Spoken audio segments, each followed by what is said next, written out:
welcome to a slightly different version of the Women and Money Cafe today. So I'm home alone, kind of, but I have invited someone into the cafe to keep me company. And that is the fabulous Charlotte Woods, who joined us for the Gains episode. Now, Charlotte runs Rosewood Financial Planning, and she's very active within the profession as a women's advocate, and she's an award-winning community builder. Charlotte and we're not shy of sharing an opinion. So one of the things we've got together today to do is at different points in life, and it's a continuing process, we have to reconcile our own values with what we do for a living. And if you stop and think, if you didn't listen to us and you thought, what does a financial advisor look like? Charlotte and I are about as far removed from that as possible. And so if you have socialist or left-wing tendencies and you're in the very heart of capitalism in financial services, how do you reconcile those two things? And we thought this would be an interesting conversation to have, just because if you're listening to this, the chances are you don't read the Daily Mail. I'm going to take a guess. So you're maybe a little bit more aligned with us. And it's then, how do you go about organizing your money and your wealth in a way that sits right with you? So that's what we're going to be chatting about for the next 20 minutes, 25 minutes or so. It will be interesting, I can guarantee you. And I'm going to apologize in advance for any swear words. So, Charlotte, do you want to jump in with what your intentions are for the conversation? Thank you for having me again, having me back after last time. It's an absolute pleasure. Yeah, I approached you about this. So I was like, I've got an idea. I'm not going to lie. Actually, what it was I just wanted to have a chat with you because I was like, I know Julie and I are kind of in sync with some of this stuff. So really, it was an opportunity to pick your brains. And I thought, well, maybe some people might like to hear this conversation. So maybe we could just record it and see what happens. And so I want to be really clear from the outset of this episode that I do not have any fixed or definite answers on any of this. Like, I definitely do not have any. And here's the solutions. What I have is lots of thoughts, lots of internal conflicts, and just a lot of thought processes. So that was what I thought we could maybe have a chat about today. And I said to you that I thought it would be really interesting to talk about social values and financial advice and how that impacts on our relationship with our businesses, but also our relationships with our clients and the advice that we're giving. So a lot of this is idealistic. And I think you mentioned when we were talking about it before, like almost kind of the world we live in versus the world we would like to live in. And that's definitely a theme here. So I know that a lot of this is, in an ideal world, this wouldn't exist, but it does. So welcome to capitalism.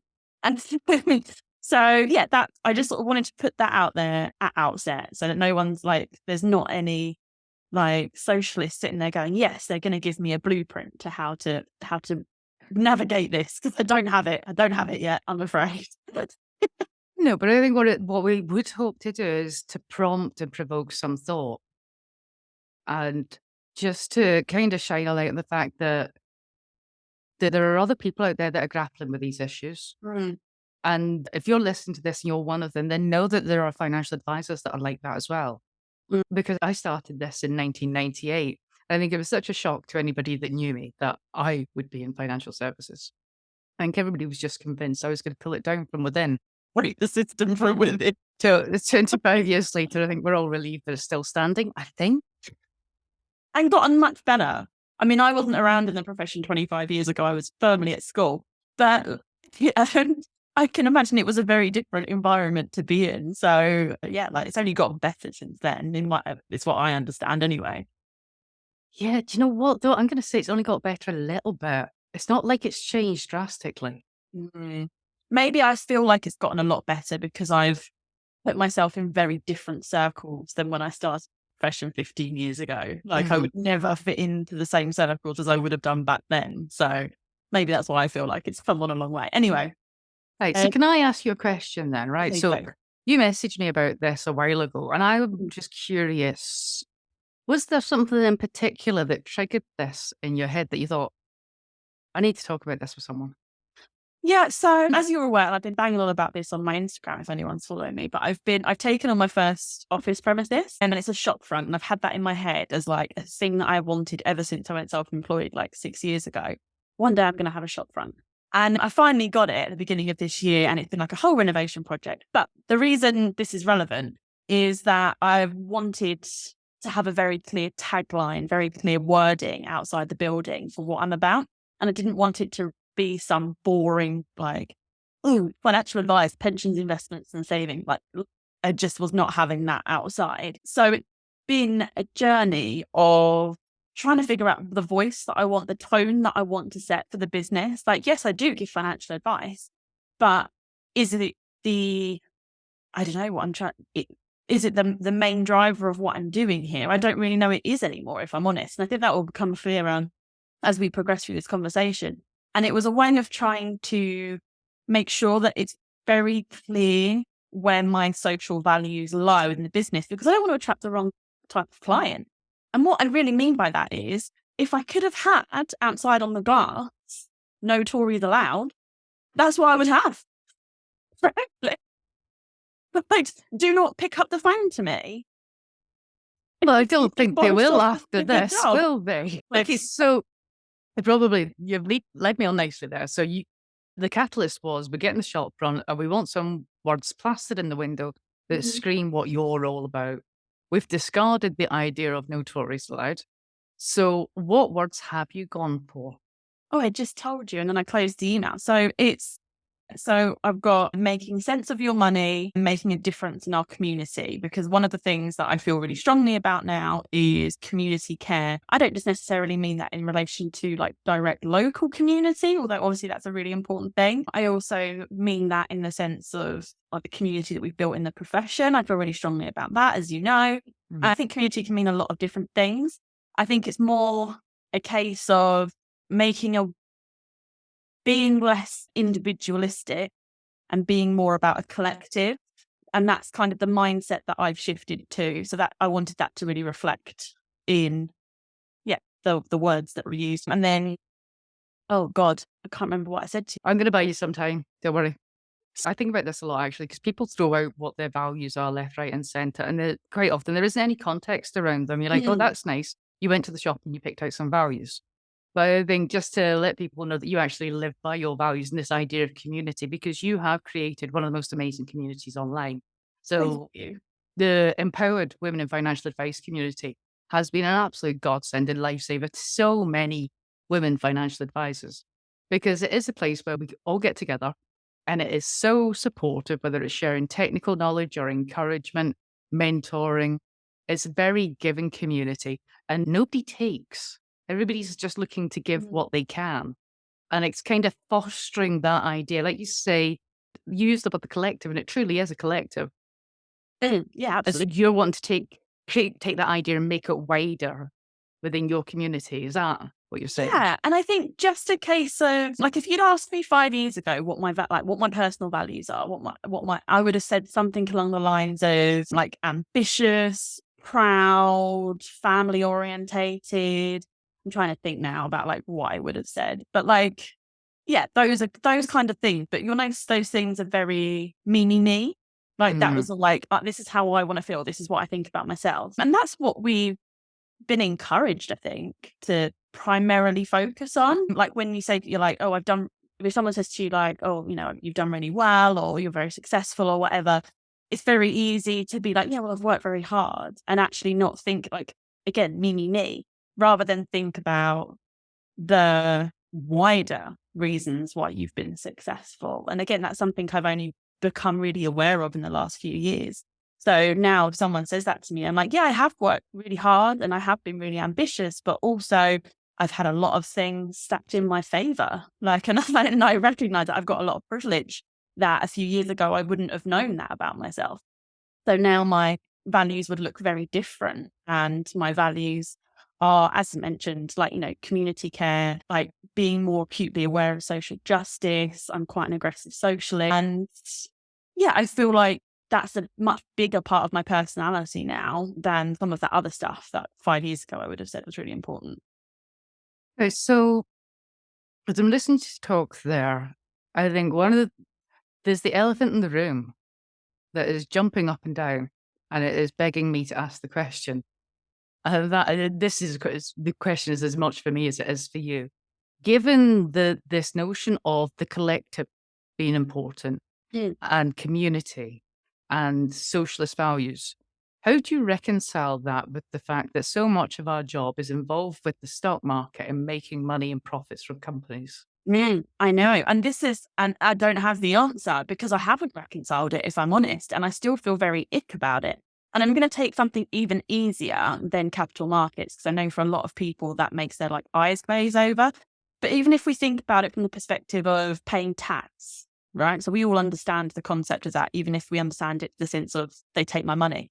You know, like I don't know how much it is, but like I know that I have to pay tax. Now, in theory, like I really love so there's a lot of cultures in the world where like paying tax is like a privilege, like to actually be in a position to pay tax and support your, people who have less or need more is like a real privilege. They see it as something to be proud of to pay tax. Obviously, we don't see it like that in this country. But so the socialist in me is partly like, we should be paying more tax. We should be paying more towards supporting people who haven't had the same privileges and, things that go in their favor.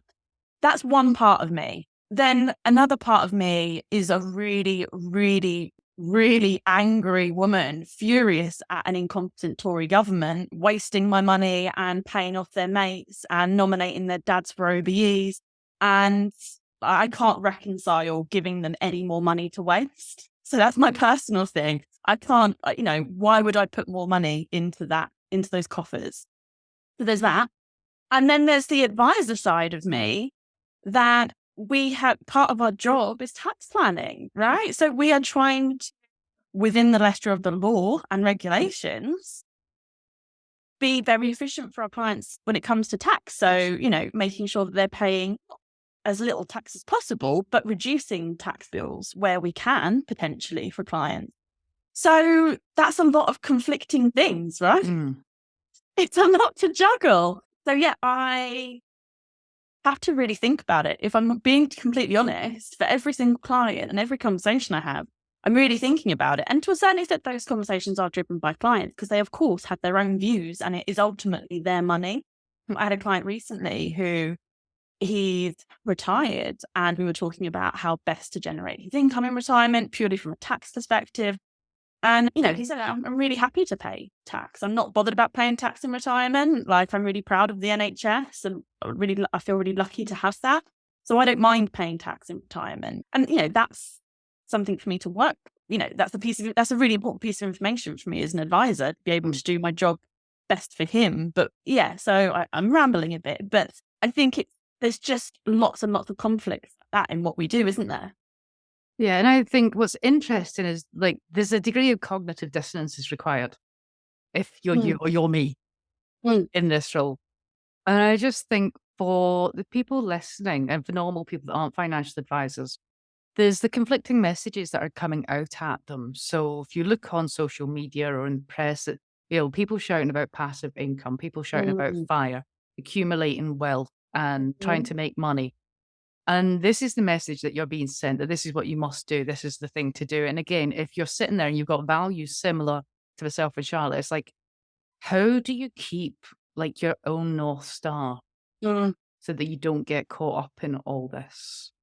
Yeah, it's tricky. And I think I have to give myself like permission almost sometimes to be like, yeah, but we are not living in an idealistic world. Therefore, we have to continue to operate in the world that we live in now, unless we just abandon life as we know it and go and live in the forest. Like we have to operate within a capitalist profession. Like we're not in a profession. I could leave this profession, but we have to still make money, like to live basically, right? To have a roof over our heads and have food on the table. Like we still have to earn money, and that feeds into obviously capitalism. And so, yeah, there's lots of reasons why I find that very difficult, because I think my journey went from kind of just being feminist, that's where I started, like starting to understand Have that. you gone full on Marxist now? Yeah, a little bit. And I think once you start to re-examine one structure, they kind of all start to topple. So I went from just being like what I would say like a basic feminist, like, oh, the world isn't equal after all, like starting there,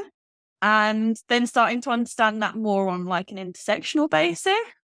And then sort of evolving into anti-capitalist, basically, and being quite an aggressive socialist. And that journey didn't happen overnight. And I've had to absorb an awful lot of information and read a lot and listen a lot and do a lot of self-examination on like a regular basis, basically. Like every day, I'm like, why did I think that? And then have to really think about whether or not that's conditioning or whether or not that's a legit thing. I'm going to give you an example. So I was talking to a coach and a friend. I work with her both as a professional coach and also she's a good friend.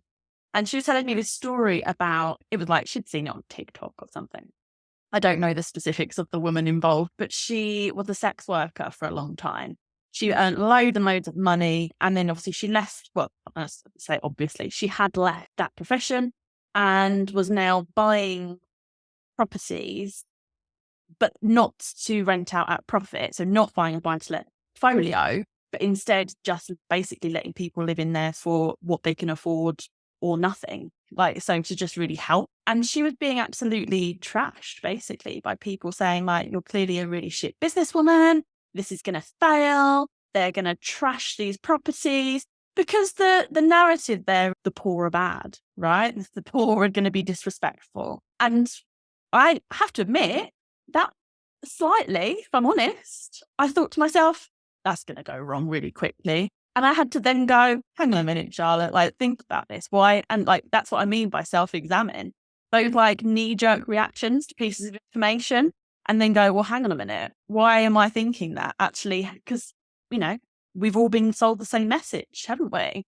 I think that's a really good point. So I know that one of the things that's helped me is I don't know if, because I've been doing that long, if there's something that's just gone wrong in my head now, that there's a switch that can get flicked and I just become incredibly pragmatic. Mm. So when we have a market crash or something happens, let's say the Ukraine war, it's like a switch just gets flicked in my head and I just look at it from a purely pragmatic point of view. What does that mean for my clients? And I think one of the things that helps me be able to do that now, rather than get caught up in the human suffering that's going on, Mm. is I won't work with clients where the goal is just to make money. Mm. I have had clients approach me and say, what returns can I expect? And that means that I am not the right advisor for them. Yes. So if we're making money or we're trying to save tax, there has to be an intention around it. Mm. And the intention has to be linked to the client's values. Because then we're trying to make money or save tax for a purpose, not just for the sake of accumulating as much wealth as possible or trying to gain the tax system just because we can. And that helps it sit better with me. Yeah, I think you're right. And it's interesting, isn't it? Because I don't know about you, but for the entire time that I was employed in this profession, before I was self-employed and then started to kind of retrain my brain, if you like, the whole time I was employed, I was taught not to show my true colours. So, like, don't tell anyone how you voted. Don't tell don't tell clients how you voted with Brexit. Don't tell clients what you think of the Prime Minister. Don't tell clients. I'm just picking politics, but obviously, various things around, like, anything borderline contentious. Don't be a person. Yeah, be bland. Be like play the field, like, so that if you have a lefty loony or like right wing crazy person, like whichever You were way. a promiscuous financial advisor, is what you're saying to me. That's what I was told, was to kind of just like be likable to everyone. And I've had a real job unwinding that, like a real job, to the point where my colleague Mary, who worked with me when I was getting the office, she sent me a gift. So she sent me a poster that reads, oh gosh, basically, like, I'm trying to think of it. It's supercalifragilisticexpialidocious, but it's not actually that. It's something along the lines of narcissistic, racist Tories are atrocious. All right. This And is starting to sound like a Sun headline, except not the sun. It's more like the star. it's just like this silly, like, art. And I still can't put it up in the main office. It's in the kitchen where clients don't go, because I'm like, I'm not brave enough to put it in the main office yet. And it's stuff like that I still am really grappling with, like how much of myself I can show to clients. I still really feel that.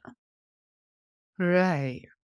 I don't know if maybe that just gets easier with time then. Maybe. But like, because I'm a certain age, I just don't give a shit anymore.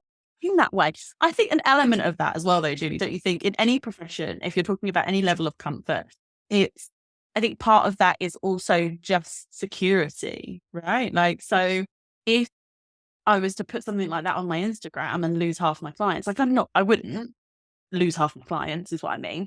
But like, then I would feel very nervous about doing that. Whereas actually, if your clients aren't going to care, like, or if you lost clients and it still wouldn't be financially detrimental to you, then you can have the privilege really of saying, right, well, I don't really care if you don't work with me anymore, kind of thing, or don't I work with me full stop. I'm just wondering though, if you put that in the window, how many more you would attract. Interesting to think, isn't it? Yeah. So do you want to dare me to say the thing that I told you before we started recording? Oh God, I forgot what it was. Oh yeah, go on. I said, yeah, do it. Because you made me look mild. So Charlotte and I were having a chat before we started about our slightly left-leaning tendencies, and Charlotte revealed she'd only started leaning left in recent history. Ah, And I mentioned that before I started my career, I was a card-carrying member of the Communist Party. I said, but obviously I'm not going to say that on air. and then Whoops. you did. And then you did. We got it So out of you. I will report back in with how many clients fired me because of that. Your clients listen. Some of them do, yeah. Oh, They're all very nice people. well, and so talking about like kind of the conflict of, giving advice when you don't fundamentally necessarily agree with something. So we were talking about like when we were saying about talking points. One of the things that I morally no longer agree with is buy-to-let properties. And I want to be really clear to anyone listening who has them. Please do not feel judged, because I know that for a lot of us, properties have been sold almost as like the darling investment of the UK. Like I wouldn't want anyone to feel like, or like your dad or your mate, like friend down the pub, like have always said like, put your money in property, put your money in property. And like a lot of people don't know that there's any other option. Like a lot of people are just like, well, what else can I do with this extra money? I don't want anyone to feel judged. And it's only really I would say like the last 6 months even that I've thought about this. And actually, the profiteering that goes hand in hand with being a buy-to-let landlord, the kind of someone else pays the mortgage, I get some income on top, and then I then eventually sell it and get a return. Meanwhile, they've only just been able to keep a roof over them. Like profiteering from someone having the basic need of like shelter, basically, I find very difficult. Now, so we're going to the idealistic part here, because in an idealistic world, it would be a case of like no one gets seconds until everyone's, had a meal, right? Like no one gets seconds until everyone's got a property. I understand that idealism, but the conflict, as I was saying to you, I don't principally agree with that anymore. It's also not super tax efficient, as you know, anyway. So like, there's also some financial reasons why buy-to-lets are not great. There's also practical reasons, because actually, I don't know about you, but most of my clients who have had buy-to-let, it just ends up being an absolute headache. There are easier ways to make money. Yeah. It's not a passive income, is it? Oh, there's nothing passive about it. No. Exactly. So there's some practical things, there's some financial things too. But I have clients who are landlords who I really enjoy working with, and I would never want to upset them and be like, you're a bad person, because they're not. They're fundamentally not bad people. But equally, I'm a bit like, oh, like, and I've had a spoke to a client recently who said they'd put up the rent on their buy-to-let property because bring it in line with market rates. And if, you've got a client who's doing that and say, for example, they're financially comfortable, part of me is thinking, well, why? And I know it's kind of making money for the sake of making money, right? Like when these people might be in difficult circumstances. Like I don't know about you, but I don't know anyone who's renting who is living a comfortable life. No, to be fair, I even know a few anecdotal stories of there's these people that work in Manchester and they can't afford to live in Manchester anymore. And so their rents come up for review. They can't afford the rent. They're having to move out of Manchester. Some of them have had to leave their jobs because they can't afford to travel in anymore. And it's one of those, there are no easy answers to this because there's a housing problem and the reasons for that are many and varied. And people want simple answers for things. And unfortunately, when we've got complicated problems, there aren't simple answers. And I think there's a tendency then when we can't say, oh, go with option A, job done. Then we just go, that's unfixable. It's not that it's unfixable, it's just hard. Yeah. I think that's the same with all of these problems that we're flagging up. There's no simple solutions to any of it. And what we end up then doing is, what we end up then doing is nothing, because the problem is so big, so overwhelming, so difficult to overcome, particularly in the world that we live in, the way that it's set up, that we just end up not. But that's kind of the point, isn't it? That's what they want. They want us to not question it. They want us to not make progress. So I think it's stuff like that woman that I was talking about earlier, who's just renting out properties for nothing or very small amounts of money.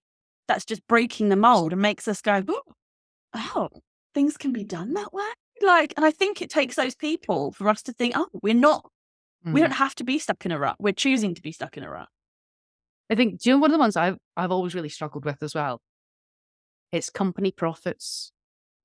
I really struggle with that because there just seems to be this insatiable desire that every year profits have to be bigger. And so how do we make profits bigger? Right. Well, we cut down costs and we increase prices. And it's this constant squeeze. And it's like, whatever we did last year is not enough. There has to be more this year. And my question is, why? Why does there have to be more this year than there was last year? And I even think that about the way that we run our businesses, like our tiny businesses that we're running from like small offices, very few or no employees, we are the smallest of small fish, right? Like we're not BP, for example. And I was talking to another female advisor who is like really well known in their profession. I have huge respect for her. Incredible businesswoman, incredible financial advisor. And we were talking recently and she said to me, oh, well, if your business isn't growing, it's dying. And I just sort of nodded along because I felt like I should. But inside I was thinking, why?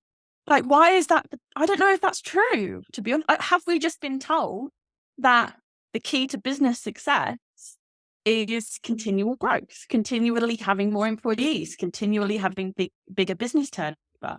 I don't know that the alternative to that is business failure, or if there is just somewhere in the middle that's just doing all right. You know what I mean? Posting, if you like. Yeah, it is. It's just, it's the one I come back to time and time again. And then, because when you look at the effect of trying to squeeze the profits, it's people losing jobs. That's putting safety at risk. And it's like trying to feed a thing that will never be, it'll always be hungry. It'll always want more. Insatiable. Yeah, exactly. And it's just a merry-go-round, isn't it? That we're all just kind of on at different stages. Did anybody ever stop to ask why? Yeah. Yeah. So I think it brings it back to that intentional work then again. It's like, well, if you want to generate more profits, be intentional about why. What are you going to do with them? Yeah. What good can you do with them? Yeah, I had a conversation with a friend the other day, also a financial advisor, and we were talking about a fee I was charging for a particular client, a piece of work I was doing. And he said, like, why you're charging far too little, that you need to put the price up. And I was like, why? I'm doing all right. Like, I don't need to. Like, I'd be making more money and charging that client more money just because I can, rather than because I actually need to. Like, I'm covering my costs. I'm making enough profit to justify doing the work and the time that I'm spending away from my kids and putting food on the table for my kids. Why? Why would I charge more money just for the sake of? And what did they say? Oh, I can't. Do you know what? I can't remember. I think it went back to the growth conversation. Like, yeah. But if you charge more money, then you've got more money in the business. Therefore, you can invest in more people, more like bigger premises, more stuff, more tech, more. That kind of argument. And I'm like, I don't know if I want any of that though. Yeah, there's no answer to that then, really, is there? Now, and then so, like, you sent me over some notes before we started talking, and I just want to pull you back to one of the points that you made in that, because it's interesting because I've been doing a lot of soul searching on this subject. And you gave me the Glennon Doyle quote. Gosh, yeah. Have you read that book? I have. So in the book, it says there are three kinds of people: those poisoned by racism and actively choosing to spread it, those poisoned by racism and actively trying to detox, and those poisoned by racism who deny its very existence inside them. Mhm. So I'm just curious, where were you going with that? So I think I was trying to explain where my very basic feminism began from, like, oh, it's not, well, world isn't fair for women, to like that quite quickly evolved into understanding intersectionality much more, and understanding that there's many more factors than just male versus woman, like man versus woman. There's obviously, we're talking about people who are marginalized by their genders for other reason, and people who are discriminated against based on their race, their able-bodiedness, their social class, their, trying to say, sexuality. And I think you can probably tell by like how I'm talking, I still feel deeply uncomfortable talking out loud about these topics, because I still feel like I don't have the right words, the right messages, the right vocabulary. Like I haven't got enough information. But what I do know is that I have walked around for 30 years on this planet completely ignorant to the fact that Black people are discriminated against. Like I've heard of racism. Of course, I've heard of racism in my 30 years, but never really, if I'm honest, paid attention or understood there was a part that I needed to play in that because it's like, well, I'm white, so it doesn't affect me, so I don't need to do anything, right? Like this. And Glennon Doyle, that quote that you read out and I'd said to you about, so this came from her book Untamed, went on a similar journey herself. And to recognize that actually, like, we don't get to just go, well, it's not my problem. And this is, I've just picked that, but because we were talking about racism in that quote, but it goes for all of these things that, any way that we're discriminated against, if we're effectively just not white, straight, able-bodied men. And, you and I are relatively close to that description. We're only one step below. Exactly, right. So yes, feminism is a worthy cause, but actually intersectional feminism is much more recognizing that there's so many more things at play. And being really open, for me, it's been a journey of being really open to receiving more information about that and being really open-minded. And I think that's a huge thing, isn't it? So, the whole debate at the moment around like pronouns, like how angry some people get around the use of pronouns. And I think, so I justify as a woman, I'm a cis woman, like I use she, her, like it's very straightforward for me. But equally, like I have deep respect and appreciation, and I'm trying to learn much more around people who wouldn't identify with, their cis pronouns, if that's the right terminology for it. I'm really open to that. But then there's other people, I'm sure you've got people like that in your life. I've certainly got people like this in my life, particularly my family, who are like, world's gone crazy, blah, blah, blah, identify as a unicorn. And it's like, it's really difficult. Like, and if a client walked in with that kind of attitude, this is what I meant by attracting the right type of client. I don't want that. Like, I'm not open to it. Like, I don't want that kind of bigotry in my office, basically. Well, I think what you've thrown out there is a really interesting point because, we started with racism, and I would say that sometimes it can get more nuanced than that, and it's just bias. Mm. And you're talking about the people that you do and you don't want walking into your bright, new, shiny office that doesn't have naughty posters out the back. Now, I can say from a financial advisor point of view, like I think the listeners know that I have a girlfriend. So every time a new client's sitting in front of me, I'm like, okay, are they going to be all right with this? Because this is going to come up in conversation at some point. Mm-hmm. But that's just me. I'm just one person and I'm in control of my world. If you're on the other side of the fence and you're not ticking all the typical boxes, if you like, I said, how difficult is it to approach financial services then? Because we ask so many invasive questions, and you've got no idea what the person sitting on the other side of the table or the other side of the camera, what kind of reception you're going to get from them. So I'm just curious, what do you think that we could do as a profession to make ourselves more inclusive and welcoming and safe for people to approach?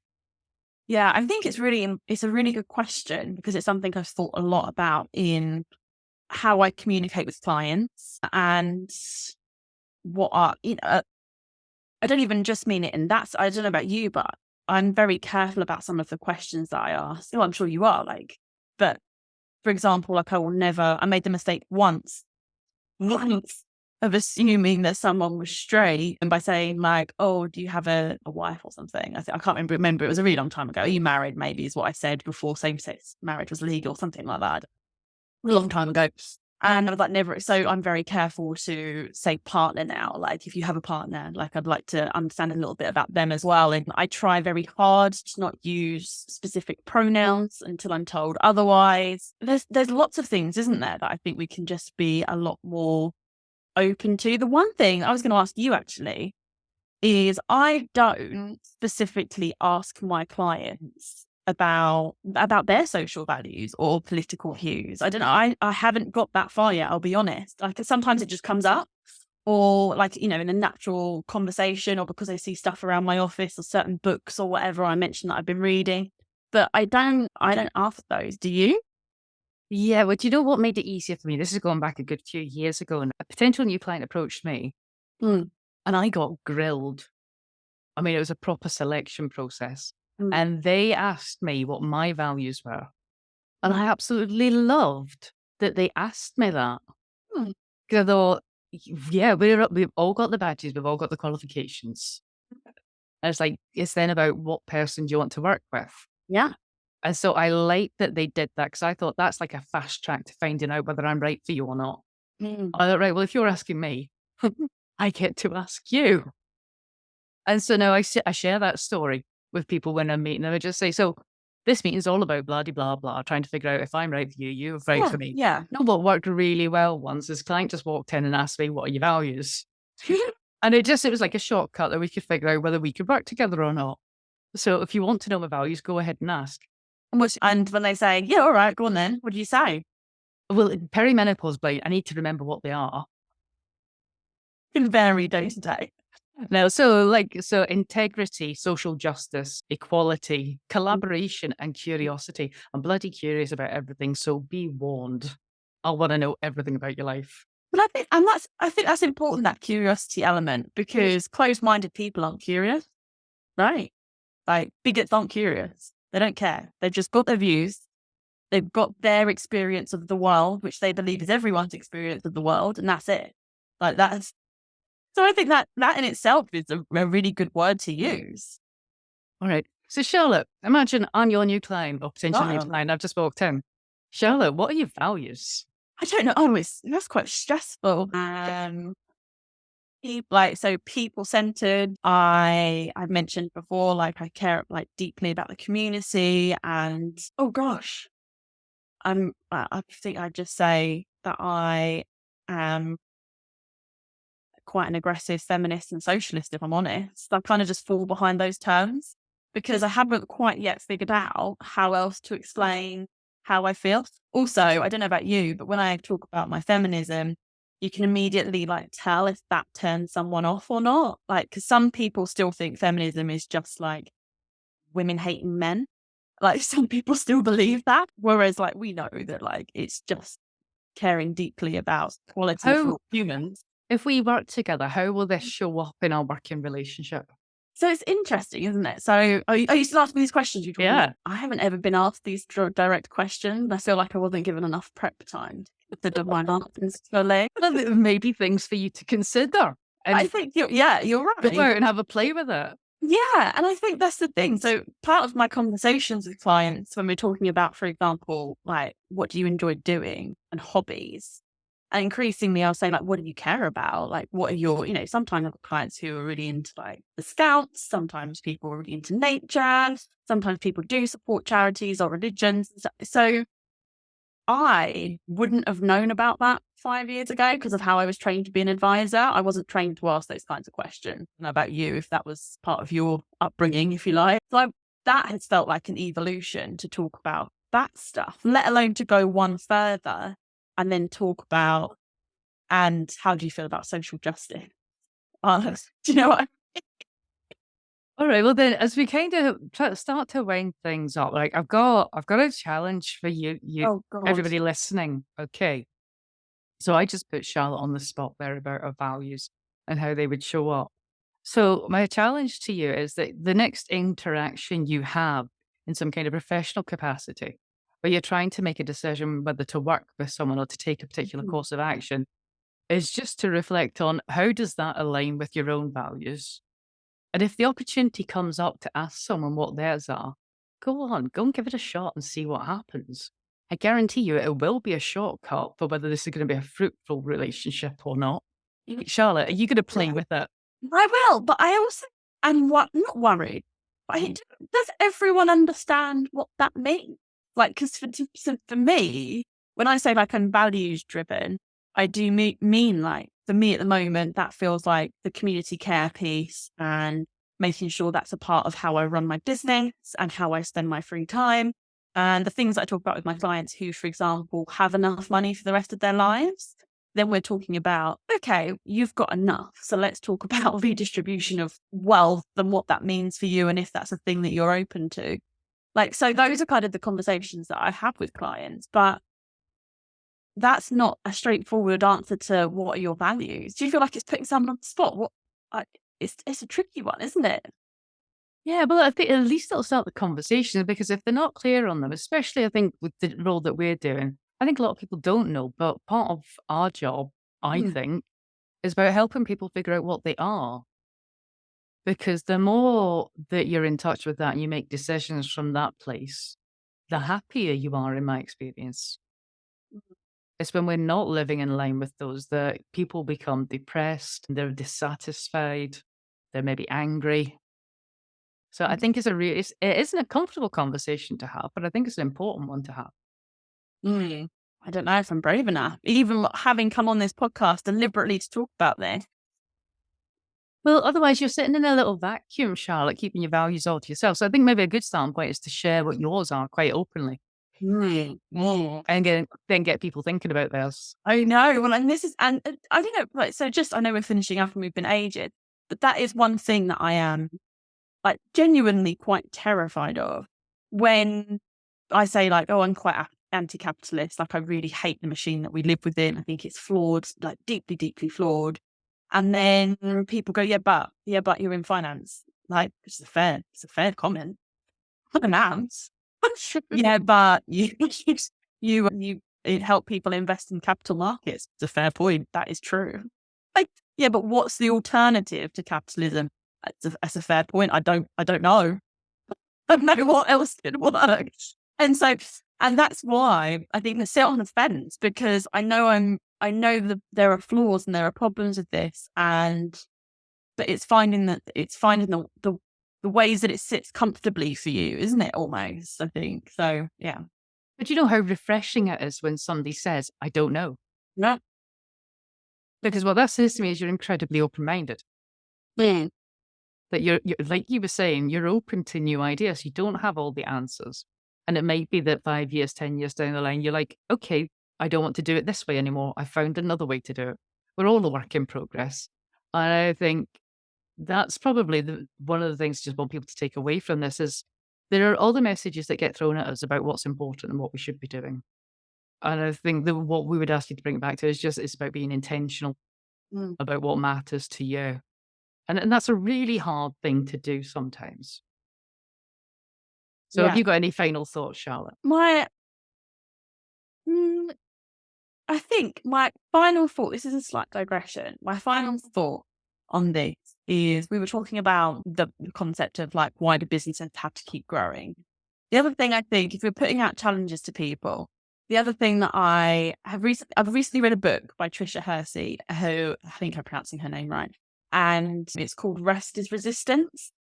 And it's the anti-capitalist idea that capitalism has broken our ability to rest our bodies and that we feel guilty, we feel unable to, if we're not being productive, then we're failing, like this constant, like treating our body like machines, basically. So I think my challenge in this, my little anti-capitalism revolt that I'm creating down in West Cliff, Essex, is to challenge people to have guilt-free rest for like 5 minutes a day. I reckon I want to know if anyone can manage it. Okay, well, I tell you what I'll do. I'm going to try it tomorrow and I will send you a message and let you know how it goes. I want to know what was going through your head because it's going to go back to work for sure. I want to know how many things you think to yourself, I really should be doing this because that's going to happen for sure. Yeah. because Yeah. we're trained not to rest. It's brilliant. Well, it's Because not brilliant. the machine wants more profit. Yeah, We have that's to keep all it feeding the is. machine. Yeah. All right. Okay, well, that has been a really fascinating conversation. Charlotte, thank you so much for joining me. Thank you for having me. Sorry, I'm a bit rambly on this one, but I feel like I put out a warning in advance that I didn't know most of this. So, No, well, hopefully it's giving you a little insight to some of the things that we grapple with. And just know that if you're like, I'm not sure about this money thing, my values, then you're not alone. And there are people like us out there who we're grappling with the same things, but we've got all the skills to help you organize it properly and the questions to help you make sure that it's aligned with what you want. So, like I say, slightly different version today. This is a bit like when Catherine used to take a weekend off and I'd be really naughty and I'd be swearing and saying really controversial things. Obviously, I didn't have to today because I had Charlotte. I'm not sure I've swore once, you know? No, like, you were very well behaved. You can come back. You can come back. All right, just going to wrap it up now and just say thank you very much for listening. And until next time, take care of yourself.